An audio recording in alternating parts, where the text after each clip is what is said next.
अल्हम्दुलिल्लाह अल्हम्दुलिल्लाहिल हन्नानिल मन्नान अल्लज़ी खलक़ल इंसान व अल्लमहुल बयान वस्सलातु वस्सलामु अला रसूलिही सय्यिदिल इंसी वल जान व अला आलिही व अस्हाबिही ज़िल खैरि वल इहसान अम्मा बअद फ़अऊज़ु बिल्लाहि मिनश शैतानिर रजीम बिस्मिल्लाहिर रहमानिर रहीम व इन्नका लअला खुलुक़िन अज़ीम सदक़ल्लाहु मौलानल अज़ीम।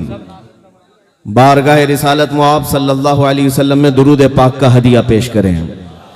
अल्लाहुम्मा सल्लि अला सय्यिदिना व मौलाना मुहम्मद मअदनिल जूदी वल करम व आलिहि व अस्हाबिहिल किराम व इब्निहिल करीम व बारिक व सल्लिम सलातन दाइमतन सरमदन अबदा। मेरे अजीजों, आपने काफ़ी इंतज़ार किया होगा, लेकिन मैंने भी दिल्ली के इस मजमे का काफ़ी इंतज़ार किया है और बड़े इंतज़ार के बाद आज ये मैदान हमें मिला है। और वैसे तो मुझे यकीन था अगर लॉकडाउन नहीं होता तो इसका 100 गुना ज़्यादा 2 साल पहले ही मजमा हाजिर हो चुका होता। हाँ, यहाँ से शायद रामलीला मैदान भी करीब ही है और अज़मत इस्लाम और अज़मत मुस्तफ़ा के लिए लाखों सर दिल्ली में आज भी जमा हो सकते हैं। मेरे अजीजों, मिंबर पर उलमा व सादात हैं। कैसर खाली साहब की निजामत अल्लाह उन्हें सलामत रखे। बार बार वो एक पाखंडी का नाम इस मिंबर पर ले रहे थे। मुझे मुनासिब नहीं लगता ये पाकीज़ा मिंबर उन खबीसों के जिक्र से हम क्यों इन पाकीज़ा महफिल को इस्तेमाल करें। बहुत अच्छे बात। इसलिए कि हमें पता है नबी पाक सल्लल्लाहु अलैहि वसल्लम की अजमत क्या है। किसी के भौंकने से कुछ होगा नहीं, तू घटाए से किसी के न घटा है न क्या कहना है। सुभान अल्लाह, सुभान अल्लाह। या रसूल अल्लाह, जब बढ़ाए तुझे अल्लाह ताला तेरा। नारे तकबीर और नारे रिसालत। और एक बात ये है, जो कांटे खाने की आदत रखते हैं उन्हें फूल समझ में नहीं आते। जो कांटे खाने की आदत रखते हैं उन्हें फूल समझ में नहीं आते, और जो फजूल होते हैं उन्हें उसूल समझ में नहीं आते। और जिनके बाप दादाओं में खता होती है ऐसे हरामियों को मेरे रसूल समझ में नहीं आती। उन लोगों का जिक्र करने की जरूरत ही नहीं है। कुरान ने सूरे कलम में फरमाया उतुल्लिम बअद ज़ालिका ज़नीम। जो मेरे मुस्तफ़ा करीम सल्लल्लाहु अलैहि वसल्लम की तौहीन करते हैं वो जिना से पैदा हुए हैं। बेउसूलों को उसूल समझ में नहीं आते। तो बहरहाल मुस्तफ़ा करीम सल्लल्लाहु ताला अलैहि वसल्लम की अज़मत उन लोगों को खूब मालूम है जिनके दिल पाक व साफ हैं। आपने सुना होगा सैयदना अबू बकर सिद्दीक रदी अल्लाह ताला अन्हु हुजूर की बारगाह में आए और अर्ज़ किया, या रसूल अल्लाह, आपसे ज्यादा हसीन व जमील मैंने किसी को देखा नहीं। मेरे आका ने फरमाया, सदक़ता या अबू बकर, ऐ अबू बकर तुम बिल्कुल सच कह रहे हो। अबू जहल खबीस मरदूद नफ्स आया और उसने भी ये कहा, ए मोहम्मद, तुम्हारे से ज्यादा बदसूरत मैंने किसी को नहीं देखा, नऊज़ बिल्लाह। मेरे आका सल्लल्लाहु अलैहि वसल्लम ने फरमाया, तू सच कहता है। क्या दो लोग सच कह रहे हैं? एक तारीफ कर रहा है और एक बुराई कर रहा है, और दोनों को मेरे आका सल्लल्लाहु अलैहि वसल्लम फरमा रहे हैं तू सच कह रहे हो। बात दर हकीकत ये है कि मेरे आका सल्लल्लाहु ताला अलैहि वसल्लम से पूछा गया, अबू बकर सिद्दीक को भी आपने कहा सच कह रहे हैं, अबू जहल को भी आपने कहा सच कह रहा है। हुजूर पाक सल्लल्लाहु अलैहि वसल्लम ने इरशाद फरमाया, मैं एक आईने की मिसल हूं। हर कोई अपनी हकीकत उसमें देखता है और अपनी तारीफ करता है। मेरे अजीजों, हुजूर पाक सल्लल्लाहु ताला अलैहि वसल्लम की शान में भौंकने वाले अपनी हकीकत वो उस आईने में देखते हैं और अपने आप पर कोसते हैं। और अल्लाह का करोड़ा शुक्र एहसान है कि हमें बरेली का इमाम इश्क़ व मोहब्बत मिला है, जिसने हमें अज़मत मुस्तफ़ा सिखाया है। और फिर हम ये बबांगे दुहल कहते भी हैं, डाल दी कल्ब में अज़मत मुस्तफ़ा, सय्यदी आला हजरत पे लाखों सलाम। मोहम्मद हमारे बड़ी शान वाले, मेरे आका सल्लल्लाहु ताला अलैहि वसल्लम की अज़मत आज इस दिल्ली की सरजमीन पर मौका मिला है। मैं अर्ज करता हूं, क्योंकि मुझे पता है यहाँ सुनने के लिए जो लोग आए हैं, ये सिर्फ ये मजमा जो आपको नजर आ रहा है, ये सिर्फ टोपी दाढ़ी वाला ही मजमा नहीं है। मेरे बहुत सारे रिश्तेदार भी यहाँ आए हैं। मेरे रिश्तेदार पूरे हिंदुस्तान भर में हैं और हमेशा मेरी तहकीक में लगे रहते हैं अच्छा और बहुत प्यार करते हैं। कभी 12-12 घंटे मुझे पुलिस स्टेशन में बिठाते भी हैं। तो बहरहाल मैं उनकी भी कदर करता हूं। वो सारे लोग हमारे बयानात को बहुत गौर से सुनते भी हैं। अल्लाह करे कि दिल में उतर जाए और हिदायत भी नसीब हो जाए। खैर मेरे अजीजों, जिन लोगों को अभी भी शक व शुबा है उन लोगों को मैं ये अर्ज करता हूं, छोड़ दो मेरे आका सल्लल्लाहु ताला अलैहि वसल्लम की जात की तरफ उंगलियां उठाना। हमारे जज्बात से क्यों खेलते हो? हम है ना, गालियां दो हमें, हमारे माँ बाप दादाओं को गालियां देते हो, सह लेंगे। दिल्ली वालों को तो आदत पड़ गई है फसादात सहने की। घर जलाए जाते हैं, तोड़ फोड़ दिए जाते हैं, खामोश रहते हैं। लेकिन अजमत इस्लाम और अजमत रसूल पर उंगली उठाओगे तो फिर हम अपने लुटे हुए घर और अपने कटे हुए बच्चे नहीं देखते। नबी पाक सल्लल्लाहु ताला अलैहि वसल्लम के लिए हम अपने जिस्म के खून का आखिरी कतरा तक जमीन पर रवाहने को तैयार हैं। इसलिए कि हमारा यकीन यह है कि जिंदगी में जो कुछ है वो मेरे मुस्तफ़ा की बरकत से है। अगर हम उनके नहीं हो सके तो फिर किसी के नहीं होंगे। एक बात याद रखो, इकबाल ने कहा है आबरूए मां जनाम मुस्तफास्त। हम सब की इज्जत और आबरू मुस्तफा के नाम से वाबस्ता है। हरचे दरी दुनिया बादे मुस्तफास्त। जो कुछ भी इस दुनिया में हमें मिला है वो मुस्तफा के बाद ही उसका मकाम है। हमारी माँ हो, हमारे बाप हो, हमारे भाई हो, हमारी बहनें, हमारे उस्ताद, हमारे पीर, हमारा बादशाह, सारे लोगों का मकाम मेरे मुस्तफा के बाद है। हमारे लिए कुरान कहता है अन नबिय्यु औला बिल मुमिनीन मिन अनफुसिहिम। नबी मोमिनों से उनकी जान से ज्यादा करीब है।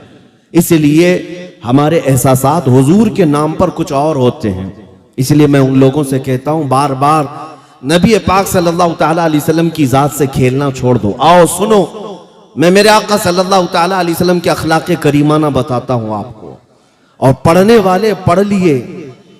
मैं जॉर्ज बर्नार्ड शॉ की बात अगर कहूं आपके सामने, एक बहुत ही बड़ा राइटर है, मुसलमान की बात नहीं कर रहा हूं, गैर मुस्लिम, एक अंग्रेज, जॉर्ज बर्नार्ड शॉ, वो लिखता है अपनी किताब में कि मैंने पूरी कायनात में ऐसा रेवोल्यूशन, ऐसा इनकलाब देखा ही नहीं जैसा मोहम्मद रसूलुल्लाह ने इनकलाब पैदा किया।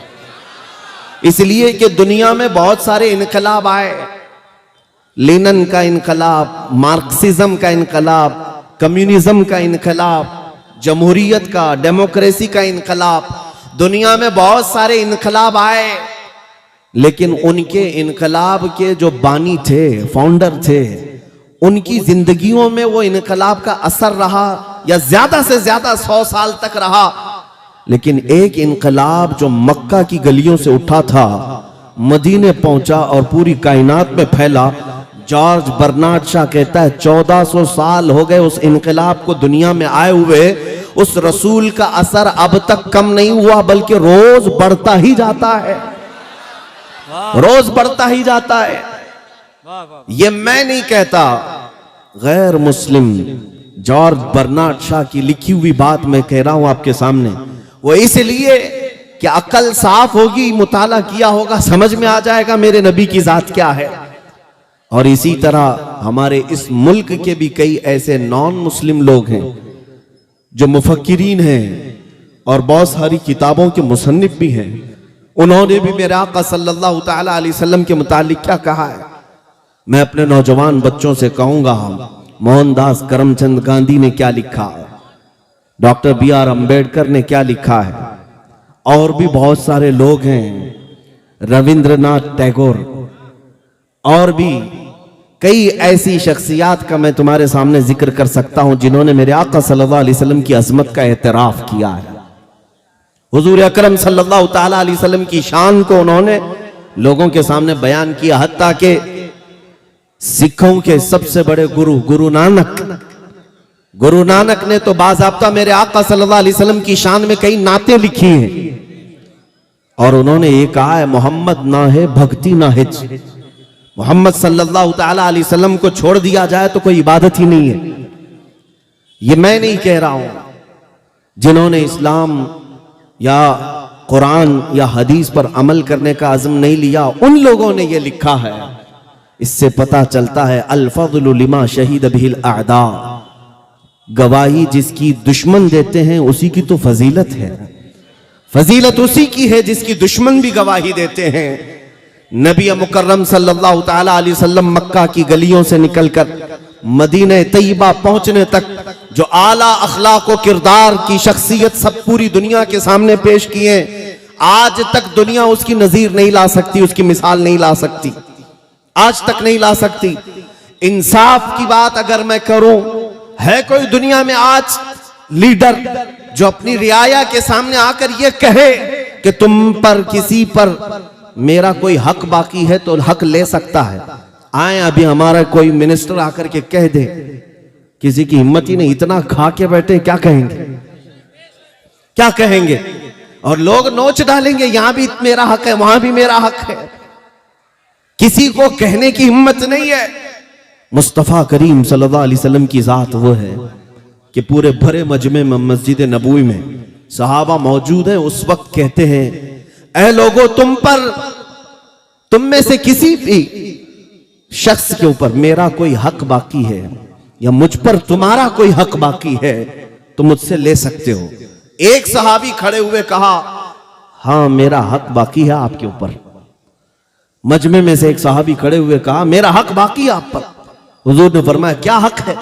कहा, एक गज़वे में हम जा रहे थे, उस वक्त मुजाहिदीन की सफ सीधी करते करते मैं थोड़ा आगे आ गया था, आपने मुझे छड़ी से मारा था, मैं बदला लेना चाहता हूं। अल्लाहु अकबर। कौन कह रहा है? सैयदुल अंबिया, जिसके दरबार की सलामी सैयदुल मलाइका लेने के लिए बेकरार, फरिश्ते जिसकी एक झलक देखने को बेकरार, उस रसूल के सामने उनके एक सहाबी खड़े होकर कहते हैं, आपने फला वक्त छड़ी से मुझे मारा था, मैं बदला लेना चाहता हूं। नबी पाक सल्लल्लाहु अलैहि वसल्लम ने नहीं फरमाया, तुम कौन होते हो मुझसे इस तरह की बात करने वाले, बल्कि कहा, अगर ऐसा है तो आ जाओ। सहाबा खड़े हुए, कहा, या रसूल अल्लाह सल्लल्लाहु अलैहि वसल्लम, क्या ये हमारी आंखों के सामने होगा? हुजूर ने फरमाया, ये निजाम अदल है, यह अदालत इस्लाम ने सिखाई है। मेरे आका ने फरमाया, आओ करीब आओ। वो साहबी करीब आए, उन्होंने एक और ख्वाहिश का इजहार किया, जिस वक्त आपने मुझे छड़ी लगाई थी उस वक्त मेरे बदन पर जुब्बा नहीं था, नंगी पीठ थी, कुर्ता नहीं था। मैं चाहता हूं कि अगर मैं इस वक्त बदला लूं तो आप भी अपना जुब्बा उठा दें, अपनी पीठ को वाह कर दें, खोल दें। नबी पाक सल्लल्लाहु तआला अलैहि वसल्लम ने उनकी बात पर अपना जुब्बा भी उठा दिया, अपनी पीठ उनके सामने कर दी। वो सहाबी बढ़कर के आए, हुजूर के दोनों कंधों के बीच जो मोहरे नबूवत थी उसका बोसा ले लिया। उनका मतलब इतना ही था, उनका मकसद इतना ही था, बोसा ले लिया और कहा, मैं कामयाब हो गया। मेरी तमन्ना ये थी कि रसूल पाक सल्लल्लाहु अलैहि वसल्लम के दोनों कंधों के बीच जो मोहरे नबूवत थी, जिसकी रोशनी सूरज से ज्यादा चमकदार थी, उसका बोसा लेना उनकी बड़ी तमन्ना थी। उन्होंने वो बोसा ले लिया, मगर मेरे आका सल्लल्लाहु अलैहि वसल्लम ने दुनिया को यह बताया अदल कैसे कायम किया जाता है। अमीर और गरीब हो कि बादशाह और रियाया हो, सबके दरमियान अदल कायम करने का निजाम ये मेरे मुस्तफ़ा ने बताया है। यहां तो अब ये बात आम होने लग गई कि कानून जो है मालदारों के घर की कनीज बन गई है। हाँ, कानून को जिस तरह से चाहे उस तरह से बना दिया जाए, गरीबों के लिए कुछ अलग बना दिया जाए, अमीरों की जेब में कुछ और पहुंचा दिया जाए। अगर छोटा आदमी जुर्म करे तो उसे सजा दे दी जाए, और बड़े लिंक वाला और बड़े सोर्स वाला अगर कोई कत्ल भी करे तो उसे बचाने के लिए हजार हथकंडे अपनाए जाएं। ये निजाम अदल मेरे मुस्तफ़ा का नहीं। उंगली उठाने से पहले मेरे आका की जात को पढ़ो, हुजूर पाक सल्लल्लाहु अलैहि वसल्लम के अखलाक करीमाना को पढ़ो। ये रेपिस्ट क्या बताएंगे मेरे आका की अजमत को। नबी पाक सल्लल्लाहु तआला अलैहि वसल्लम का हाल तो ये है, फतह मक्का के दिन मेरे आका सल्लल्लाहु तआला अलैहि वसल्लम 10,000 सहाबा का लश्कर लेकर मक्का में आ रहे थे। 10,000 सहाबा थे, लेकिन उसी दिन खाने काबा जाने के रास्ते में एक कुतिया ने बच्चे दी थी। एक कुतिया ने बच्चे दी थी। जब हुजूर का गुजर हुआ, मेरे आका ने एक सहाबी को वहां खड़ा कर दिया कि कहीं सहाबा अनजाने में किसी कुतिया के बच्चे पर पैर न रख दे, किसी बच्चे पर पैर न रख दे जब तक ये पूरा लश्कर ना गुजरे। मेरे आका ने फरमाया तुम्हारी जिम्मेदारी है कि इस कुतिया की हिफाजत के लिए खड़े रहोगे। मेरा दीन ये है, मेरे आका की जात ये है जो एक जानवर और कुतिया के बच्चों की हिफाजत की भी फिक्र करते हैं। यहां दरिंदे जो बलात्कार करते हैं वो मेरे आका की जात पर उंगली उठाते हैं। तुम्हें अंदाजा भी नहीं है। मैं आपको बताऊं, हुजूर पाक सल्लल्लाहु तआला अलैहि वसल्लम मदीने तैयबा में तशरीफ फरमा है। आज तो बरसों हो गए, रियाया अपनी बिपता किसको सुनाएगी? अखलाक पर बात आई है, मैं अर्ज करूंगा आज मेरे नबी की अजमत सुन के जाओ। और जो लोग खास मुझे आज सुनने आए हैं उनसे मैं कहता हूं, आप नोट करो इस बात को, मैं दिल्ली की सरजमीन पर क्या गुफ्तगू कर रहा हूं। नबी पाक सल्लल्लाहु तआला अलैहि वसल्लम मदीने तैयबा में हैं, सहाबा के साथ थे। एक पागल औरत हुजूर पाक सल्लल्लाहु अलैहि वसल्लम के रास्ते में आने लगी। सहाबा रोकने लगे, ये आएगी तो बड़बड़ करने लग जाएगी, इसकी जुबान बहुत चलती है। लोग उससे रास्ता काट लेते थे। जाहिर सी बात है, पागल लोगों से कौन बात करेगा। नबी पाक सल्लल्लाहु तआला अलैहि वसल्लम के पास वो खातून आने लगी। मेरे आका ने फरमाया छोड़ दो उसको, रास्ता आने दो, उससे बात किया जाए। साहबा ने कहा या रसूल अल्लाह सल्लल्लाहु अलैहि वसल्लम, उसका दिमागी तवाजुन ठीक नहीं, मानसिक संतुलन बिगड़ा हुआ जिसको कहते हैं। लेकिन मेरे आका ने फरमाया उसे रास्ता छोड़ दो, मुझे पता है पूरे मदीने में उसकी कोई बात नहीं सुनता, अगर मैं भी ना सुनूं तो वो किसके पास जाए, मैं भी ना सुनूं तो वो किसके पास जाए। मुस्तफा करीम सल्लल्लाहु तआला अलैहि वसल्लम अपना काफिला रोककर उस खातून की बात सुनने लगे और ऐसे सुनते रहे जैसे किसी दानिशमंद की बात सुन रहे हो, किसी बड़े आदमी की बात जैसे तवज्जो से सुनी जाती है। उस खातून की बात मेरे आका सुनते रहे। वो बार बार एक बात को दोहराती रही। नबी पाक सल्लल्लाहु तआला अलैहि वसल्लम उसको गौर से सुनते रहे। ये एहसास होने नहीं दिया कि तुझे हम पागल समझ रहे हैं। मेरे अजीजों, ये अखलाक करीमाना ढूंढ करके लाओ दुनिया के इस निजाम में। यहां तो हाल ये है कि इनके सफेद कपड़ों पर धूल लगने ना पाए, इसलिए किसी गरीब से बात करने को तक कोई नेता तैयार नहीं है। हाँ, कौन किसकी बिपता आज सुनने को तैयार है? नबी मुकर्रम सल्लल्लाहु तआला अलैहि वसल्लम की जात पर उंगलियां उठाने वाले अपने गरीबान में झांक करके देखो, तुमने कितने बैरिकेटिंग लगा दिए हैं अपने और रियाए के दरमियान, गरीबों और अमीरों के दरमियान कितनी हदबंदियां तुम कायम करके रखे हो। वो मुस्तफा करीम सल्लल्लाहु तआला अलैहि वसल्लम जानते हो, एक अंग्रेज अपनी किताब में लिखता है, मैं आज उनकी बातें नकल करके चला जाता हूं इसलिए कि दिल्ली की सरजमीन पर भौंकने वाले बहुत सारे आते हैं, उन्हें पता नहीं हुजूर की जात, हुजूर की शान को पढ़ा नहीं है। मैं जिसका कैसर खालिद साहब जिक्र कर रहे थे, वूस तक अगर बात पहुंचती है तो ये बात बताता हूं। तुमने शायद एक फुजला खाया है। कनाडा में मौजूद एक शख्स है जो जिलावतन किया गया ईरान का। उस खबीस ने मेरे आका सल्लल्लाहु अलैहि वसल्लम की शान में गंदी किताब लिखी और वही किताब वही पखाना डासना में पहुंचा और ये वही खा खा खा करके वही उगलता रहा। इसे लगा कि यही पूरी किताब ओरिजिनल है। नबी पाक सल्लल्लाहु तआला अलैहि वसल्लम के मुतालिक जितने भद्दे इल्जामात उस पे लगाए गए, वो कहते हैं ना, चूहे को हल्दी की गांठ मिल जाए तो समझता मैं बनिया हूं। उसने हुजूर की जात को पढ़ना था तो बुखारी शरीफ पढ़ लिया होता। क्या बात है, वाह, वाह, मेरे वाह। आका की सीरत पढ़ना होता तो मुस्लिम शरीफ तिरमिजी शरीफ पढ़ लिया होता। बुखारी और मुस्लिम और तिरमिजी की बात तो बहुत दूर की है। नबी पाक सल्लल्लाहु तआला अलैहि वसल्लम के नाखूनों की अजमत भी तुझे पता नहीं है। तुमने पढ़ा किससे?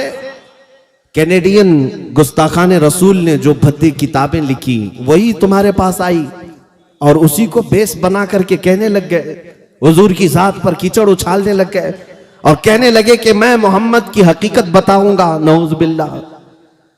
जालिमो, तुमने दुश्मनों की किताब पढ़ करके मेरे आका को परखने की कोशिश की आओ मैं तुम्हें उन्हीं की कैटेगरी से बताता हूं, उन्हीं की कैटेगरी से। अंग्रेजों का ही एक और मुफक्किर है, बहुत बड़ा मुअर्रिख भी है, तारीख लिखने वाला। उसने पूरी दुनिया के बहुत ज्यादा मुअस्सिर शख्सियात, उन लोगों की तारीख जमा की है अपनी किताब में, 100 लोगों की जिनका इन्फ्लुएंस अवाम पर सबसे ज्यादा है पूरी दुनिया में। ऐसे 100 लोगों की तारीख जमा की और फर्स्ट नंबर पर मेरे आका का नाम उसने लिखा। क्यों? हमारे घर की नहीं किताब में बता रहा हूं, उनके घर की किताब। 100 मोस्ट यानी इन्फ्लुएंस रखने वाले लोगों में से मेरे आका का नाम सबसे पहले। उसी से पूछो कि क्यों तुमने मेरे आका का नाम सबसे पहले रखा है।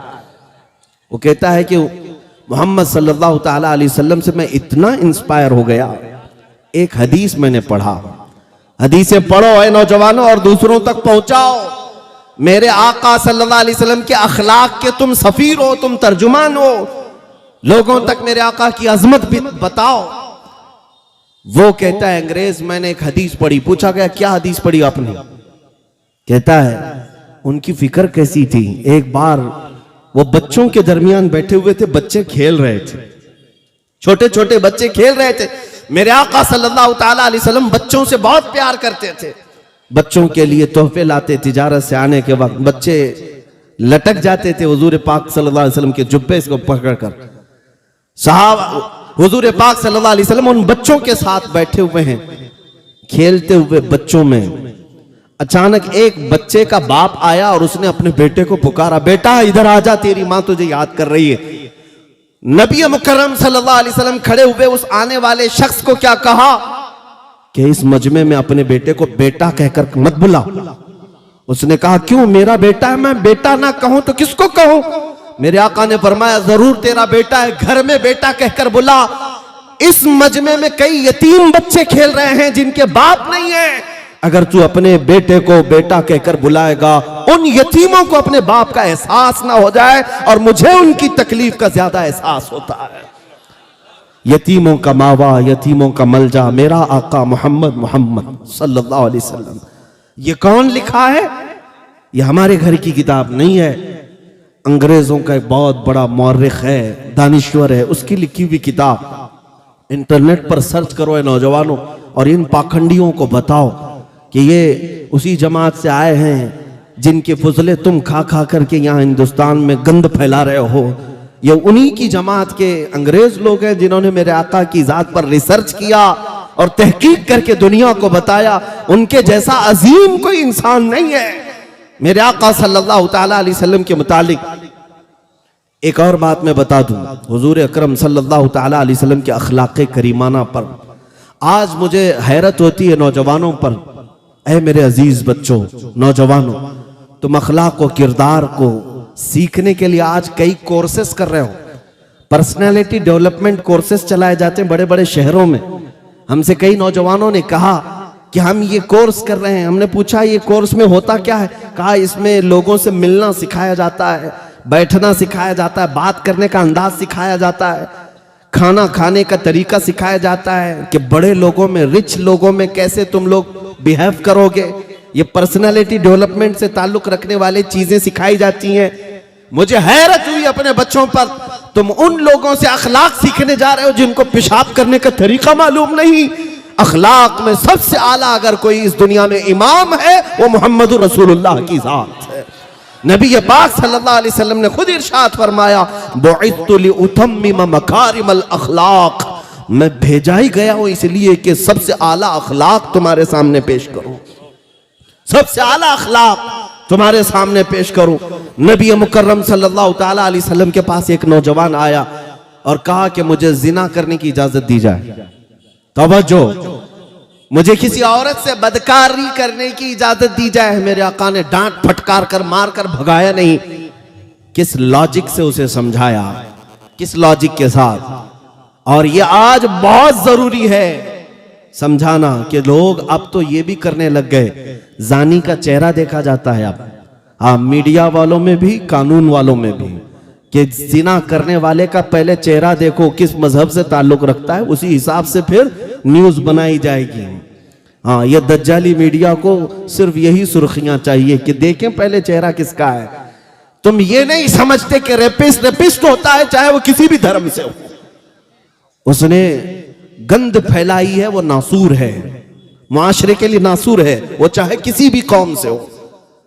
अगर मेरे दीन का है, मेरे आका ने तो बहुत सख्त सजा सुनाई। हम ये नहीं देखते रेप करने वाला कौन है।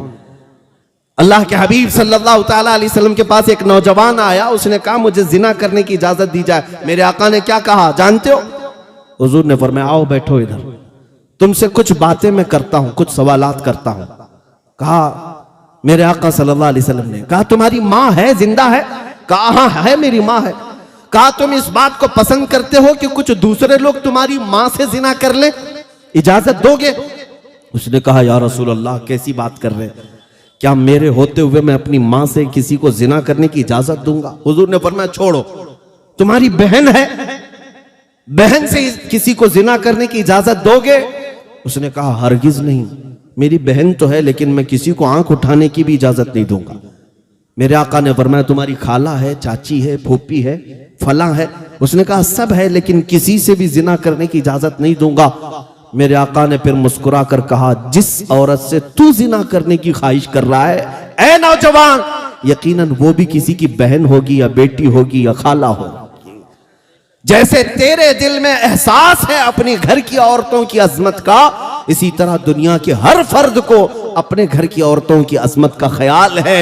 जैसे तुझे पसंद नहीं तेरे घर की औरतें जिना करें, इसी तरह किसी और को भी ये पसंद नहीं कि उनकी बहनों से तू जिना करे। उस नौजवान ने उठ करके तौबा किया। मेरे आका की नसीहत दिल में ऐसी असर कर गई, अल्लाह अकबर, पूरी जिंदगी भर कभी इस तरह की ख्वाहिश दिल में आने ना पाई। मेरे अजीजों, अल्लाह के हबीब सल्लल्लाहु ताला अलैहि वसल्लम ने वो अखलाक करीमाना इस माशरे को दिए। शराब पीने वालों को बंद लगाया। क्यों? ये निजाम मेरे मुस्तफ़ा का नहीं है कि एक तरफ लाइसेंस भी दो और दूसरी तरफ डोंट ड्रिंक एंड ड्राइव लिख करके लगाया जाए। हाँ, एक जगह ये लिख करके लगाए शराब पीकर गाड़ी मत चलाओ, और शराब कौन बेच रहा है? तुम ही बेच रहे हो। एक तरफ खुली छूट दे दी जाए इनको, और फिर शराब पीकर नशे में आकर के घर में औरतों को मारने वाले को सजा भी दी जाए। ये अड्डे क्यों नहीं बंद करते? ये अड्डे क्यों नहीं बंद करते? ये मेरे आका सल्लल्लाहु ताला अलैहि वसल्लम का निजाम है जिससे अकल में फुतूर आता है। मेरे आका ने ऐसा कोई काम अपनी उम्मत को नहीं दिया, कोई काम अपनी उम्मत को नहीं दिया। ऐ नौजवानों, अगर कोई नशा की तरफ गया है तो खास तवज्जो से सुन ले। मुझे एक नौजवान की बात बहुत भली मालूम होती है, मुझे बहुत अच्छी लगी, इसीलिए मैं कई जगह जिक्र भी करता हूं। एक वो ऑस्ट्रेलिया या यूरोप का रहने वाला मुसलमान नौजवान है। कई मर्तबा ऐसा हुआ है कि वहां के मुसलमान हमारे से ज्यादा पाबंद भी नजर आते हैं। वो अय्याशियां देख रहे हैं अपनी आंखों से लेकिन पाबंद हैं। एक नौजवान प्लेन के सफर में है, प्लेन में बैठा हुआ है, और प्लेन के सफर में हमने देखा है इंटरनेशनल फ्लाइट सब अक्सर ऐसी होती है, शराब सप्लाई करती हैं।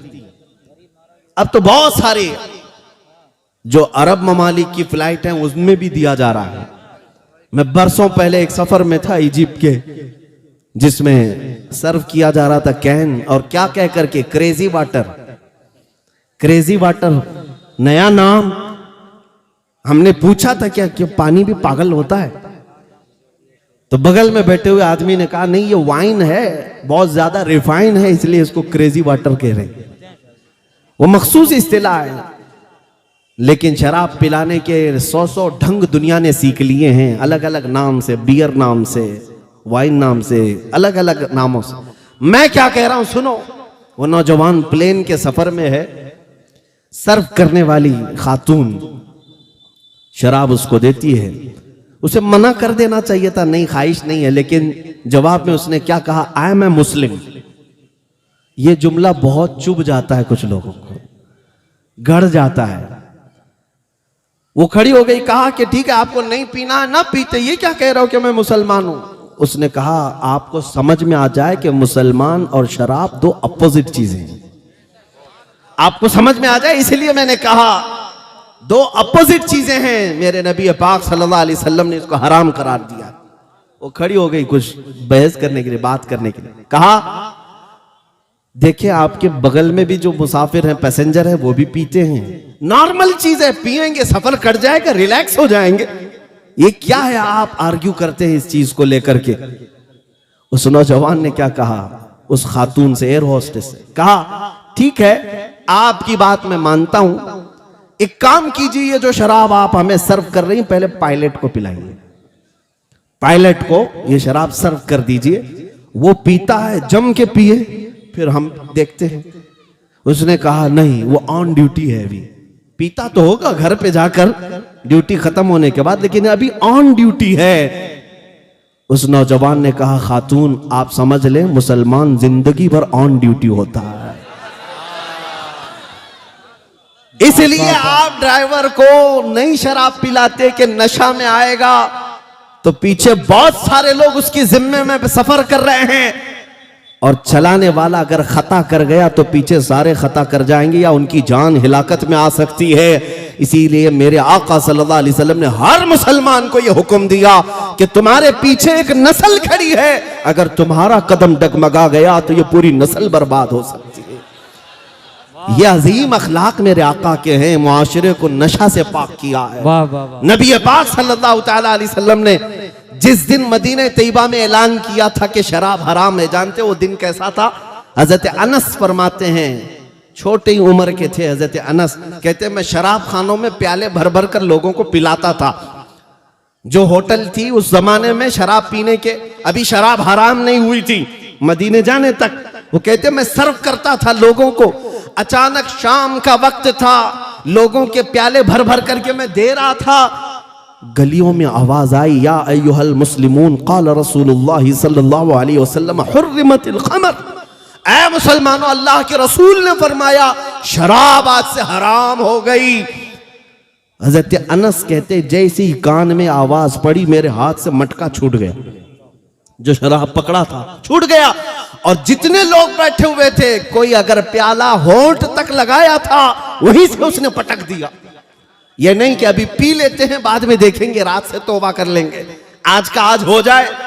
कानों में आवाज पड़ी वहीं से फेंक दिया, सब मटके तक तोड़ दिए।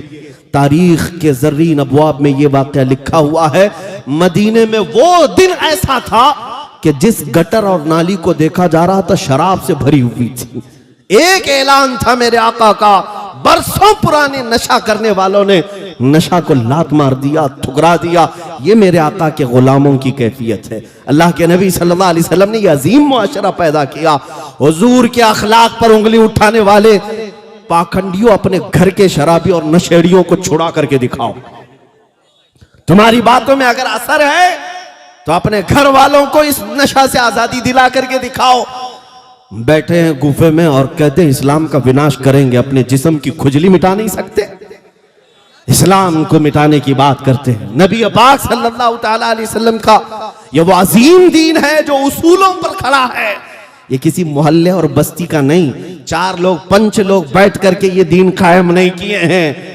हाँ, जिसको लेकर के तुम जगह जगह संसद लगाकर ये कह दो कि मार दिए जाएंगे, काट दिए जाएंगे, जेनोसाइड कर दिया जाएगा, इनकी नस्ल कुशी हो जाएगी, खत्म हो जाएगी।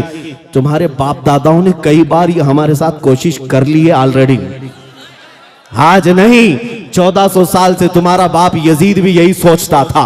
22,000 का लश्कर लाकर हुसैन के निहत्थे बच्चों को खत्म कर दूंगा और यहां से ये सच्चा इस्लाम खत्म होकर फासिक व फाजिर का दीन चलेगा। लेकिन दुनिया आज भी जानती है उसके ताकत का नशा 3 साल से ज्यादा नहीं चला, 14 सदियां गुजर गई, हर घर पर झंडा हुसैन का लहराता है। नारे तकबीर, नारे रिसालत, मजहबे इस्लाम, पैगामे करबला, मुजाहिद। क्या बात, बैठी बैठी मां, बैठी मां, जलसा चलने दीजिए।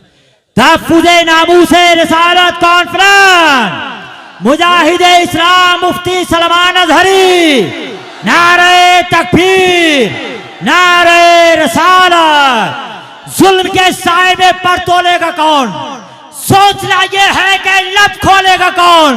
अरे सच यहां कहना जरूरी है बहुत, ये भी चुप बैठे तो फिर बोलेगा कौन।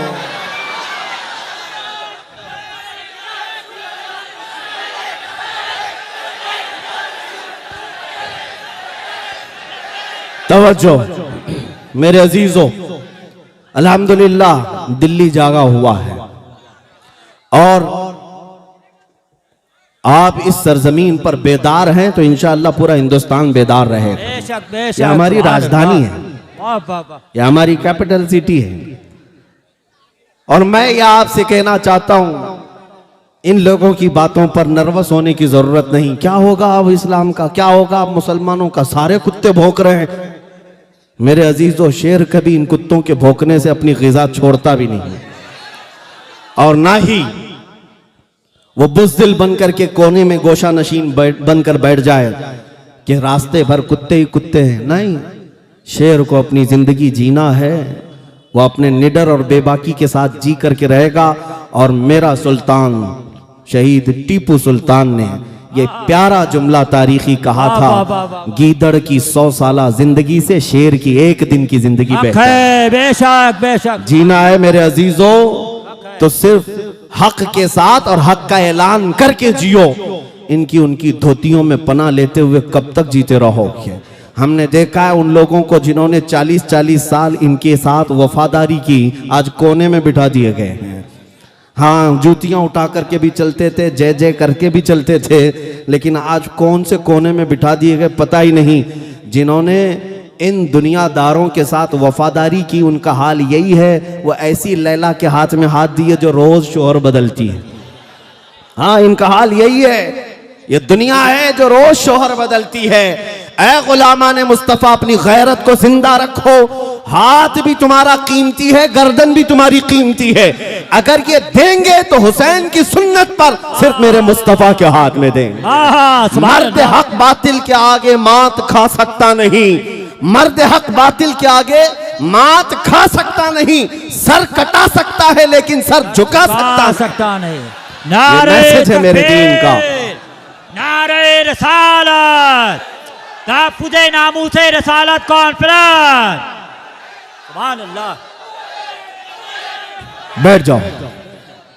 नबी पाक सल्लल्लाहु ताला अलैहि वसल्लम की अजमत तुम्हारे सीनों में नक्श हो जाए आज के इस मजमे में।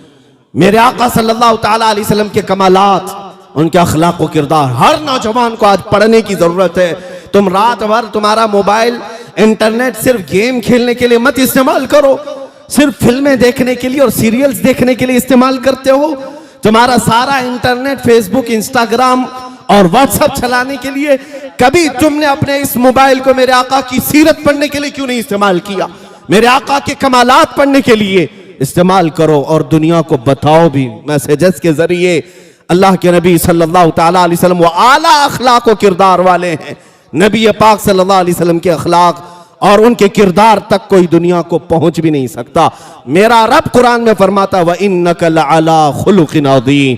ऐ महबूब, हमने आपको सबसे बुलंद अखलाक पर बनाया, हमने आपको सबसे बुलंद अखलाक पर पैदा किया है। और फिर मैं आपको आला हज़रत इमाम अहले सुन्नत फाजिल बरेलवी की बात बता दूं। कहते हैं आका कौनैन सल्लल्लाहु अलैहि वसल्लम की बारगाह में, तेरे खल्क को रब ने जमील किया, तेरे खुल्क को रब ने अजीम कहा, कोई तुझसा हुआ है ना होगा शाह, तेरे खालिक हुस्न अदा की कसम, तेरे तो वस्फ ऐब तनाही से हैं बरी, हैरान हूं मेरे शाह मैं क्या क्या कहूं तुझे। नबी पाक सल्लल्लाहु ताला अलैहि वसल्लम के औसाफ और कमालात कभी खत्म नहीं होंगे। अब आपको मैं ये बातें भी बता दूं कि तुम्हारी जिम्मेदारियां इस दौर में क्या है। तुम्हारी जिम्मेदारियां क्या हैं? क्या तकरीरें सुनो, जलसे सुनो और निकल करके जाओ? आज दुनिया तुम्हारी तरफ देख रही है और तुम्हारे लिए ये सबसे बेहतरीन मौका है, गोल्डन अपॉर्चुनिटी जिसको कहते हैं। तुम दिखाओ दुनिया को मेरे नबी के अखलाक क्या थे, कैसे। किताबों से नहीं, सिर्फ मैसेजेस से नहीं, बल्कि खुद अपने आप को मुस्तफा के अखलाक में ढाल लो। जिधर से गुजरो लोगों को पता चल जाए मोहम्मद अरबी का गुलाम ऐसा होता है, नबी पाक सल्लल्लाहु ताला अलैहि वसल्लम का गुलाम ऐसा होता है। और उनके गुलामों ने ही तो ये तारीख रकम की थी। दी अजानें कभी यूरोप के कलीसाओं में, तो कभी अफ्रीका के तपते हुए सहराओं में। आ गया ऐन लड़ाई में गर वक्त नमाज, किबला रूहों के जमीन बोस हुई कौम हिजाज। एक ही सफ में खड़े हो गए महमूद और अयास, न कोई बंदा रहा न कोई बंदा नवाज। या रसूल अल्लाह तुझसे सरकश हुआ कोई तो बिगड़ जाते थे, अरे तेग क्या चीज हम तोप से भी लड़ जाते थे। हाँ, ये हमारे असलाफ के किरदार थे कि वो मेरे आका सल्लल्लाहु ताला अलैहि वसल्लम के अखलाक करीमाना को अपनाए हुए थे। जानते हैं, एक बादशाह हजरत उमर फारूक रदी अल्लाह ताला अन्हु के जमाने में उसकी सल्तनत खत्म हो गई, कैदी बनकर के आया। उसे ऑफर दिया गया था कि वापस तुझे तेरा मुल्क दे दिया जाएगा, तू अगर हमारा भाई बन जाए, हमारे ऊपर तलवार ना उठाए, हमारे से मुकाबला ना करे, अमन के साथ रहे और दीन इस्लाम में रहे। उसने इनकार कर दिया, कहा नहीं मुझे ये चीज पसंद नहीं है, मैं अपने दीन में कट्टर हूं, मैं ये तमाम चीजों को स्वीकार नहीं करता। हजरत उमर ने उसको जेल में भेजा, जैसे जंग के कैदियों को जेल में भेजा जाता है, लेकिन साथ में मेरे आका सल्लल्लाहु अलैहि वसल्लम के 10 सहाबा को भी जेल में भेजा। तवज्जो, ईसाई बादशाह है, क्रिश्चियन बादशाह है, जेल में था और साथ में हुजूर के 10 सहाबा भी जेल में थे। इनका क्या कसूर है किसी को पता नहीं, लेकिन वो जेल में थे। 8 दिन गुजरे, 10 दिन गुजरे, 20 दिन गुजरने को थे कि वो बादशाह कहता है मुझे अमीरुल मोमिनीन उमर इब्न खत्ताब से मिलना है। लोगों ने पैगाम पहुंचाया, हजरत उमर ने कहा कि ठीक है मिलाओ।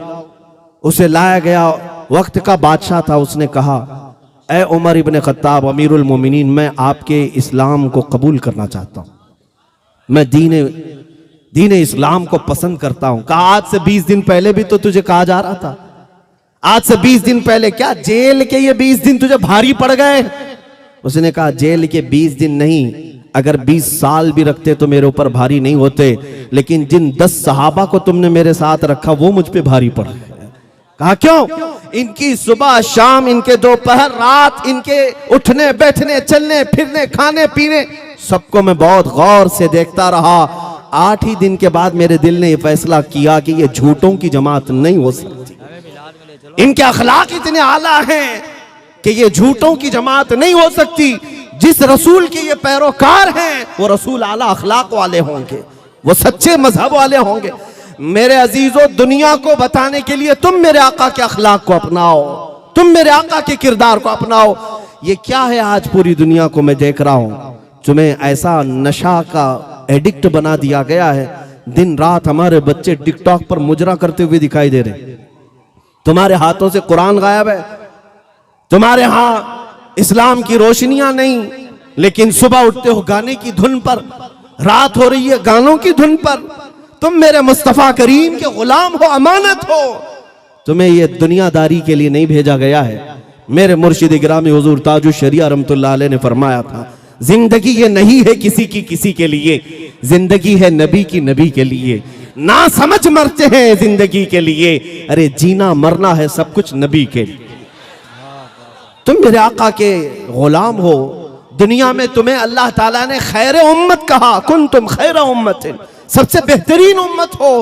लेकिन क्या देखो अपने आप की तरफ नजर डाल करके, खैर उम्मत कहलाने के मैं लायक हूं? मेरा चेहरा क्या है, मेरे कपड़े क्या है, मेरे किरदार क्या है? दुनिया आज मुझे ताना दे रही है, सबसे जाहिल कौम है, सबसे गंदा मोहल्ला रखते हैं, बदबुएं आती हैं। तुम्हें आज इन बातों से क्यों ब्लेम किया जा रहा है?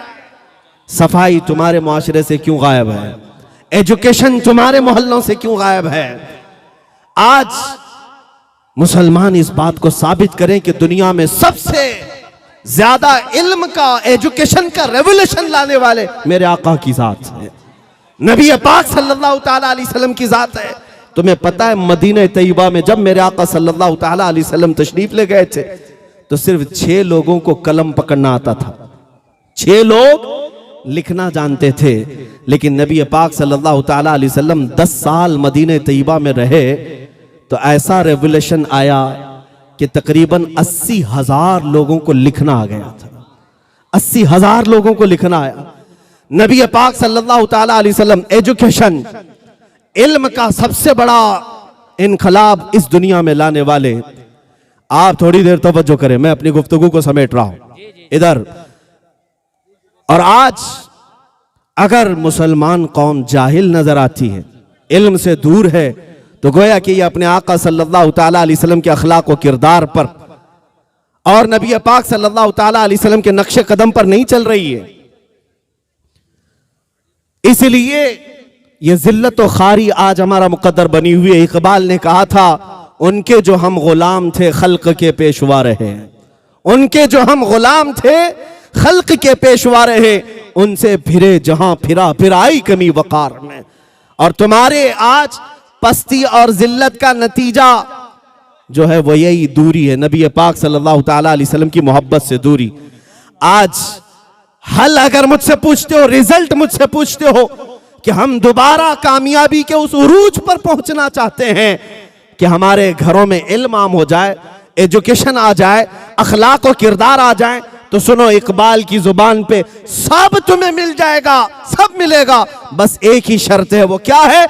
कि मोहम्मद से वफा तूने है, कि मोहम्मद से वफा तूने तो हम तेरे हैं, ये जहां चीज है क्या लौहो कलम तेरे हैं। हाँ मेरे अजीजों, इज्जत इधर उधर मत ढूंढो, इज्जत मेरे आका के कदमों में मौजूद है, इज्जत मेरे आका के कदमों में है। आज जो हमें फूल निछावर किए जाते हैं, लोगों का ये जम्मे गफीर जो हमें इज्जत देता है, वो किस वजह से देता है? इसलिए नहीं कि मैं दिल्ली की पार्लियामेंट से यहां आया हूं, मुझे जो आपने इज्जत दी है वो सिर्फ इसलिए जब तक बिके न थे तो कोई पूछता न था, जब तक बिके न थे तो कोई पूछता न था। या रसूल अल्लाह, तुमने खरीद कर हमें अनमोल कर दिया। नबी का जो गुलाम है जमाने का वो इमाम है, इस बात को आज तय करके जाओ। नबी का जो गुलाम है वो जमाने का इमाम है। ऐ नौजवानों, तुम्हारी सिर्फ और सिर्फ उरूज, तुम्हारी सिर्फ और सिर्फ कामयाबी, तरक्की इस बात में मुनहसिर है, हमें करनी है शहंशाह बतहा की रजा जोई। वो अपने हो गए तो रहमत परवरदिगार अपनी। अब आखिर में मैं जो मैसेज देना था, वो मैंने मैसेज दे दिया है। अल्लाह के हबीब सल्लल्लाहु ताला अलैहि वसल्लम की बारगाह में ये खिराज अकीदत पेश करके मैं अपनी गुफ्तगू को ख़त्म करता हूँ। भौंकने वाले भौंकते रहें, और अपने यहाँ से मेरे आका की अजमत को कुछ कम नहीं किया जा सकता। मैं ये अर्ज करूँगा, रहेगा यूं ही उनका चर्चा रहेगा, रहेगा यूं ही उनका चर्चा रहेगा। पड़े खाक हो जाएं जल जाने वाले। व आखिरु दावाना अनिल हम्दुलिल्लाहि रब्बिल आलमीन।